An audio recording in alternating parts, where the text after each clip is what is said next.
الحمد لله رب العالمين والصلاة والسلام على أشرف المرسلين وعلى آله وأصحابه أجمعين. أعوذ بالله من الشيطان الرجيم. بسم الله الرحمن الرحيم. اهدنا الصراط المستقيم صراط الذين أنعمت عليهم غير المغضوب عليهم ولا الضالين. صدق الله مولانا العلي العظيم وصدق وبلغ رسوله النبي الكريم ونحن على ذلك من الشاهدين الشاكرين والحمد لله رب العالمين. تركت فيكم أمرين لن تضلوا ما تمسكتم بهما كتاب الله وسنة رسوله. صدق رسول الله.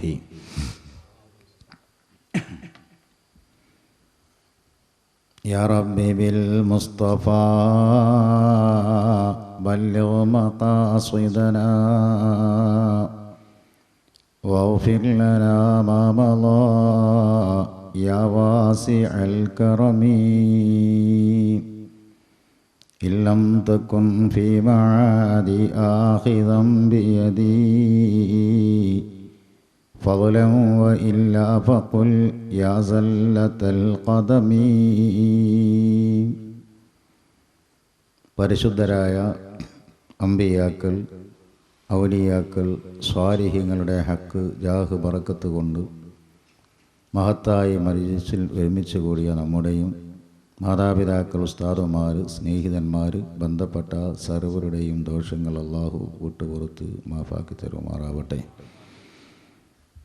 അവസാനം ലാ ഇലാഹ ഇല്ലല്ലാഹ് എന്ന കലിമത്ത് തൗഹീദ് ഉച്ചരിച്ചു മരിക്കാനുള്ള ഭാഗ്യം അല്ലാഹു നമുക്കെല്ലാം പ്രദാനം ചെയ്യുമാറാവട്ടെ.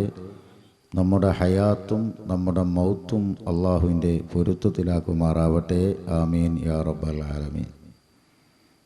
ബഹുമാന മുഅ്മിനുകളെ, സഹോദരന്മാരെ, സഹോദരിമാരെ, സുന്നത്ത് ജമാഅത്തിൻ്റെ ആശയ വിശദീകരണ പ്രസംഗത്തിലാണ് നാം എല്ലാവരും സന്നിഹിതരായിരിക്കുന്നത്. അതുകൊണ്ട് സുന്നികളോട് എന്നതിൽ ഉപരി മുജാഹിദ് സുഹൃത്തുക്കളും ശരിക്ക് നിഷ്പക്ഷമായി കാര്യങ്ങൾ ചിന്തിക്കണമെന്ന് സവിനയം അപേക്ഷിക്കുകയാണ്. ശരിയായി വസ്തുതകൾ ശരിക്ക് മനസ്സിലാക്കണം. മറക്കടമുഷ്ടി വാശി എന്ന് പറഞ്ഞാൽ അതൊരു രോഗം. ആ രോഗത്തിന് ചികിത്സയില്ല. കുഞ്ഞായി മൊഴിയർ പറഞ്ഞ പോലെ ചിത്താന്തത്തിനും ചേനത്തലക്കും മരുന്നില്ല. ഈ വാശി, അതുപോലെ ആ തരത്തിലുള്ള ഒരു മത്സരം, അതെനിക്ക് യാതൊരു ചികിത്സയില്ല. ഇന്നത്തെ ഇല്ലൽ ഹിദായത്തു മിൻ മൗലാഹു യുഹ്ദീഹാ. മറുക്കടമുഷ്ടി വാശി എന്ന് പറയുന്നത് അത് കേവലം ഒരു രോഗമാണ്. ലാ ദവാ അലഹു, അതെനിക്ക് മരുന്നില്ല. ഇല്ലൽ ഹിദായത്തു മിൻ മൗലാഹു യുഹ്ദീഹാ. രാജസയ്യിദായ റബ്ബുൽ ഇസ്സത്ത് നൽകുന്ന ശിഫയല്ലാതെ, അള്ളാഹു ഹിദായത്താക്കലല്ലാതെ അതിന് മാർഗമില്ല എന്നാണ് മഹാന്മാർ പറയുന്നത്. അപ്പോൾ ഹിദായത്തിൻ്റെ അഹ്ലുകാരിൽ നാം എല്ലാവരെയും അള്ളാഹു ഉൾപ്പെടുത്തുമാറാവട്ടെ. സുന്നികളാകുന്ന നമുക്ക് ഒരുപാട് തകരാറുകളുണ്ട് എന്നാണ് മറുകക്ഷികൾ അവകാശപ്പെടുന്നത്. അഥവാ മുജാഹിദ്, ജമാഅത്ത്, തബ്ലീഗ് തുടങ്ങിയ എല്ലാ കക്ഷി. എന്താണ് സുന്നികളുടെ അടുക്കലുള്ള തകരാറ്? നമുക്ക് ആ ഭാഗങ്ങളെ വളരെ സംക്ഷിപ്തമായി ചിന്തിക്കുമ്പോൾ വെറും രണ്ട് കാര്യങ്ങൾ, അടിസ്ഥാനപരമായി രണ്ട് വിഷയങ്ങളാണ് അവർ നമ്മെ സംബന്ധിച്ച് ആരോപിക്കുന്നത്. ശരിക്ക് ശ്രദ്ധിക്കണം. ഒന്ന്, അള്ളാഹുവിൻ്റെ പരിശുദ്ധാത്മാക്കളായ അമ്പിയാക്കളെ, ഔലിയാക്കളെ സ്നേഹിക്കുന്നവരാണ്, അവരെ ബഹുമാനിക്കുക, ആദരിക്കുക ചെയ്യുകയാണ് എന്ന് പറഞ്ഞുകൊണ്ട് അള്ളാഹുമായി മാത്രം നടത്തേണ്ടുന്ന കാര്യങ്ങൾ ആ മഹാത്മാക്കളുമായി നടത്തുക വഴി യഥാർത്ഥമായ തൗഹീദ് കൈയൊഴിച്ചവരാണ് സുന്നികൾ. ഞാൻ ഒന്നും കൂടി ആവർത്തിച്ച് പറയുന്നു,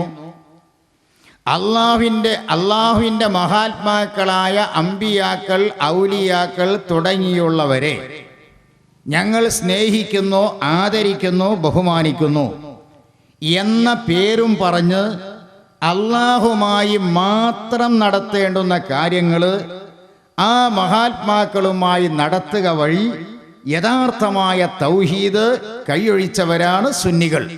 ഇതാണ് നമ്മെ സംബന്ധിച്ചുള്ള ആരോപണങ്ങളിൽ ശക്തവും ആദ്യവുമായുള്ളത്. ഈ വാദത്തിൻ്റെ പിന്നിൽ നിന്ന് ഉത്ഭവിക്കുന്ന കാര്യങ്ങൾ പലതാണ്. ഞങ്ങൾ മുഹയ്യിദ്ദീൻ ഷെയ്ഖെ കാക്കണം, ബദരീങ്ങളെ രക്ഷിക്കണം എന്ന് പറയാൻ ഒരിക്കലും പാടില്ല. അള്ളാഹുമായി നടത്തേണ്ടുന്ന ഇടപാടാണത്. പടച്ചോനെ കാക്കണം, രക്ഷിക്കണം എന്നൊക്കെ അള്ളാഹുവിനോട് മാത്രം പറയേണ്ടുന്ന കാര്യങ്ങളാണ്. അത് ഈ മഹാത്മാക്കളുമായി നടത്തുക വഴി യഥാർത്ഥ തൗഹീദ് കൈയൊഴിച്ചു. ആ അടിസ്ഥാനപരമായ വാദത്തിൻ്റെ പിന്നിൽ നിന്ന് ഉത്ഭൂതമാകുന്ന ആശയങ്ങളാണ് തവസ്സുലി, ശിർക്ക്, ഇടതേട്ടം, ഇസ്തിഗാസ, നേരെയുള്ള സഹായാഭ്യർത്ഥന, ശിർക്ക്, മൗലിദ്, റാത്തീബ്, കുത്തുബിയത്ത്, ഹദ്ദാദ് തുടങ്ങിയുള്ള സർവം ശിർക്ക്, പുണ്യാത്മാക്കളായ ഔലിയാക്കൾ, ആരിഫീങ്ങളുടെ മസാറുകൾ സിയാറത്ത് ചെയ്യൽ കഠിന ശിർക്ക്, മഹാത്മാക്കളോട് തബറുക്കാത്തുകൾ സ്വീകരിക്കൽ, പരിശുദ്ധാത്മാക്കൾ അന്തിയുറങ്ങുന്ന സ്ഥലം മുതബറക്കാണ് എന്ന് മനസ്സിലാക്കൽ, ഇതെല്ലാം പരമ അബദ്ധമാണ്. ഇതെല്ലാം ഈ ഒന്നാമത്തെ ഖണ്ഡികയിൽ ഉൾപ്പെടുന്നു. നല്ലോ മനസ്സിലാക്കണം. നമ്മൾ സാധാരണ വയലറും എന്തേ പോലെ പറ്റി പറഞ്ഞു, നല്ല ചീത്ത പറഞ്ഞില്ലേ, നന്നാക്കി പറഞ്ഞു. ഇവിടെ ആ വിഷയമല്ല. ഇത് ശരിക്കും നിങ്ങൾ പഠിക്കുക. എന്നാൽ പിന്നെ നമ്മൾ ഈ സുന്നളിയിൽ താറാണ്ട് കുറച്ചൊക്കെ അതിലുണ്ട്, കുറച്ചൊക്കെ അതിലുണ്ട്, ഓലെ ഒരു വസ്തുവിനും പറ്റൂല. കുറച്ചൊക്കെ അതിലുണ്ട്, കുറച്ചൊക്കെ അതിലുണ്ട് എന്ന് പറയുന്ന പോലെയാണ് വളരെയധികം കരുതേണ്ടത്. പ്രിയപ്പെട്ട സഹോദരന്മാരെ, രണ്ടാമത് ഇവരുടെ വാദം ഖുർആനും സുന്നത്തും സ്വീകരിക്കണം എന്നാണ് മുഹമ്മദ് നബി സല്ലല്ലാഹു അലൈഹി വസല്ലമ പഠിപ്പിച്ചിരിക്കുന്നത്. തറക്തു ഫീക്കും അംറൈനി ലൻ തളില്ലു മാ തമസ്സക്തും ബിഹിമാ കിതാബുല്ലാഹി വ സുന്നത്തു റസൂലി. ഖുർആനും സുന്നത്തും ഞാൻ നിങ്ങളുടെ മുമ്പിൽ സമർപ്പിച്ചു. അത് മുറുകെ പിടിച്ചാൽ നിങ്ങൾക്ക് മതപരമായ അബദ്ധങ്ങളോ തെറ്റുകളോ കുറ്റങ്ങളോ വരില്ല, സംഭവിക്കില്ല എന്ന് പ്രവാചകൻ നമ്മുടെ മുമ്പിൽ പറഞ്ഞു. ഈ അടിസ്ഥാനത്തിൽ നാം സ്വീകരിക്കേണ്ടുന്ന അടിസ്ഥാന രേഖകൾ പരിശുദ്ധ ഖുർആൻ, തിരുസുന്നയാണ്. എന്നാൽ നമ്മുടെ പള്ളിയിലുള്ള ഉസ്താദിനോട് ഒരു മസാല ചോദിച്ചാൽ വേഗം മൂപ്പരെടുക്കൽ ഫത്വൽ മുഈന, ഷാഫി മദ്ഹബിൽ എന്തു പറഞ്ഞു, അല്ലെങ്കിൽ മഹല്ലി, അല്ലെങ്കിൽ തുഹഫ, മുഗ്നി പോലുള്ള കിതാബുകളാണ്.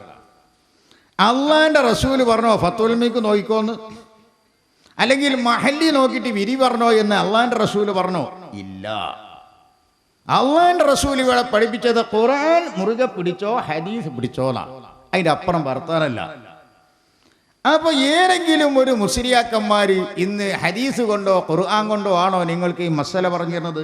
നൂറുൽ അവസാറും ഫത്വൽ മുഈനും അതുപോലുള്ള ഷാഫി മദ്ഹബിൻ്റെ കിതാബുകൾ, അല്ലെങ്കിൽ ഹനഫിയിൽ, അല്ലെങ്കിൽ ഹംബലി, അല്ലെങ്കിൽ മാലിക്കി, ഈ നാലിലൊരു മദ്ഹബിലാണ്.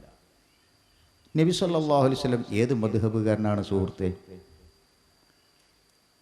സുന്നിനോടാ ചോദിക്കുന്നത്.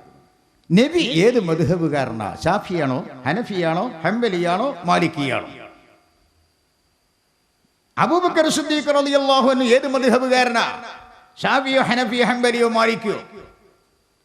അപ്പോൾ പീഡിയക്കോലയുമ്പോൾ ഈ ചോദ്യം നമ്മളോട് ചോദിച്ചാൽ മറുപടി പറയാൻ ചിലപ്പോൾ പെട്ടെന്ന് ചിലക്ക് സാധിച്ചെന്ന് വരില്ല. അപ്പോൾ അവർ ഞാൻ ആ മുസ്ലിയാരോട് ചോദിച്ചു, നബി ഷാഫി മദ്ഹബുകാരനാണോ? പറഞ്ഞില്ല. സിദ്ദീഖ് എന്നവരങ്ങനെയാണോ ചോദിച്ചു. ഒരൊറ്റ ആളെ പറ്റിയും ഒരു മറുപടി അയാൾക്ക് പറയില്ല, ഉത്തരം മുട്ടും. പിന്നെ എന്താ ആദർശാതി? അപ്പോൾ ഉത്തരം മുട്ടിയാൽ ആദർശം ശരിയല്ല.